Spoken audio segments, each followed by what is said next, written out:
Dans cette vidéo, j'ai envie de vous donner quelques billes pour améliorer la manière dont vous coachez votre partenaire, votre enfant ou tout simplement votre joueur si vous êtes entraîneur.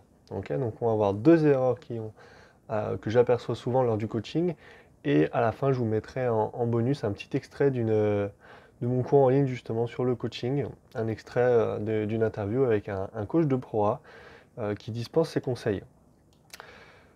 Première erreur que les joueurs font quand ils coachent, par exemple, leur partenaire.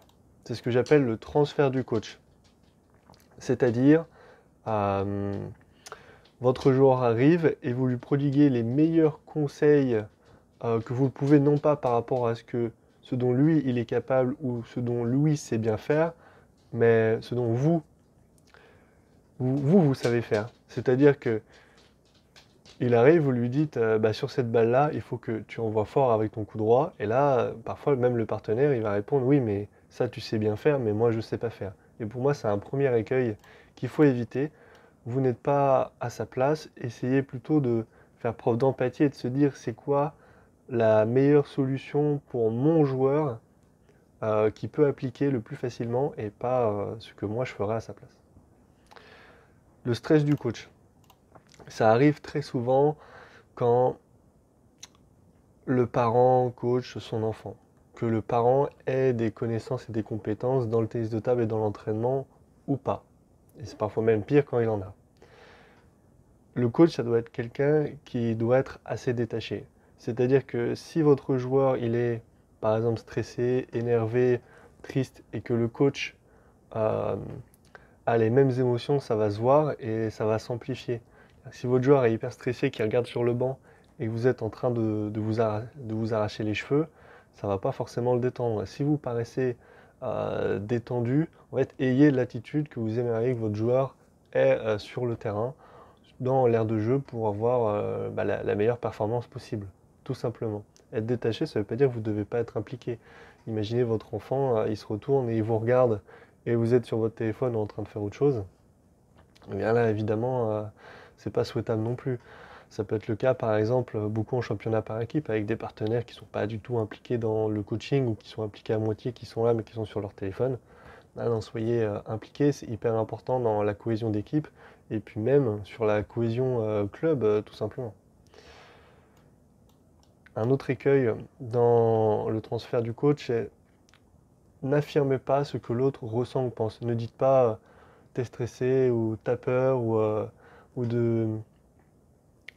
d'affirmer des choses. Il y a rien de pire que quelqu'un qui te dit je sais que t'es comme ça ou je sais que tu fais ça parce que qui pense être dans votre tête.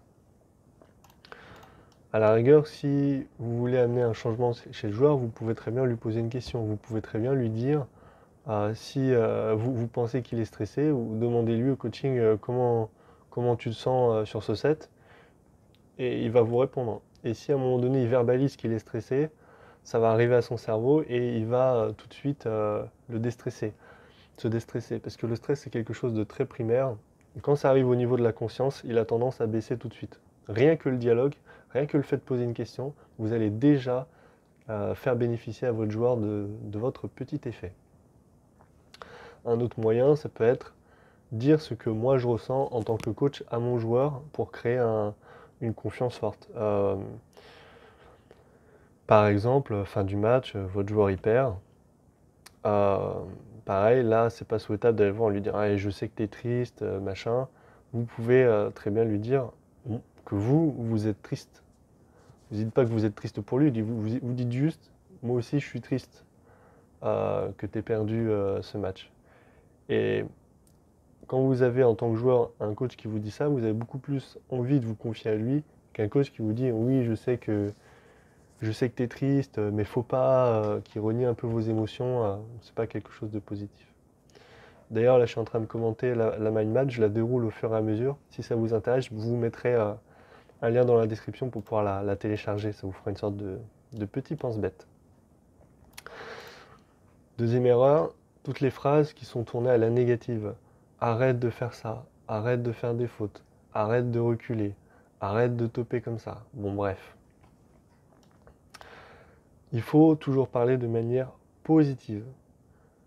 C'est-à-dire que, par exemple, là, une erreur que j'aurais pu faire, c'est de dire arrêtez de parler de manière négative. Au lieu de ça, je vous dis parle de manière positive. Parce que votre cerveau, il ne comprend pas les négations. C'est un peu comme on vous dit, il y a la célèbre phrase ne pense pas à un éléphant rose. Bah, tu penses à un éléphant rose. Et puis il y a une technique intéressante qui est quand vous voulez pas forcément dire quelque chose de négatif à votre joueur, mais bah, vous avez quand même besoin de lui donner un conseil ou d'amener un changement, vous faites la technique du sandwich. Une affirmation positive, un conseil que vous lui prodiguez, une critique, et vous finissez par une affirmation positive. Donc votre coaching, dans l'ensemble, aura quand même pour objectif d'être positif, d'amener de la confiance, etc. Mais vous aurez quand même la possibilité de placer quelques conseils.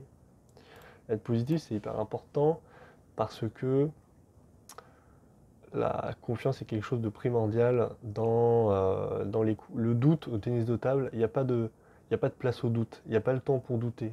Donc si vous n'êtes pas en confiance, vous allez forcément avoir un niveau de jeu qui va baisser. Faites preuve de reconnaissance envers votre joueur, dites-lui ce qu'il a bien fait. Et s'il loupe un coup technique qu'il sait pourtant maîtriser, intéressez-vous davantage à son état mental, posez-lui des questions sur son état, et rappelez-lui à l'entraînement qu'il a bien réussi à le faire.